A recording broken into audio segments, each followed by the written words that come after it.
क्या आपको भरोसा होगा कि लाखों अमेरिकियों की नौकरी चली जाए और पूरी दुनिया को इसका सच पता चलने में कई महीने लगे? डोनाल्ड ट्रंप तो अमेरिका को ग्रेट बना रहे हैं, मगर अमेरिका में नौकरियों का कत्लेआम मचा है। क्यों हो रहा है ये?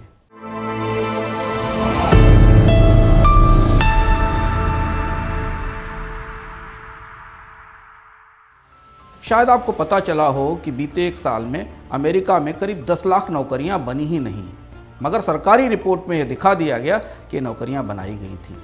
ये कोई साजिश नहीं है, बल्कि अमेरिका के लेबर डिपार्टमेंट ने खुद माना है कि बीते एक साल में 9,11,000 कम नौकरियां जोड़ी गईं। यानी इससे पहले बताया गया आंकड़ा पूरी तरह गलत था।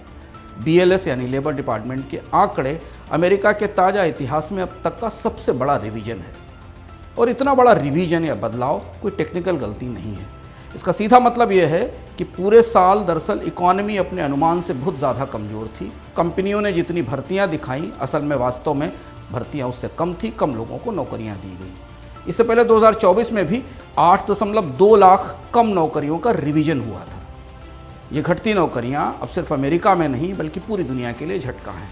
कम जॉब का मतलब है कम खर्च, कम डिमांड। और तभी तो मंगलवार को जब आंकड़े आए तो शेयर बाजार डगमगा गए। याद कीजिए, फेडरल रिजर्व के चेयरमैन जेरोम पावल ने जैक्सन होल की बैठक में कहा था कि बेरोजगारी फट पड़ी है, जिस पर व्हाइट हाउस के मुखिया ने उन्हें स्टूपिड करार दिया था। ट्रंप की अगुवाई में अमेरिका की इकॉनमी कमज़ोर हो रही है तो पता था, मगर दूसरी बड़ी बात यह है कि अब अमेरिका के जॉब डेटा पर भरोसा भी दरक रहा है।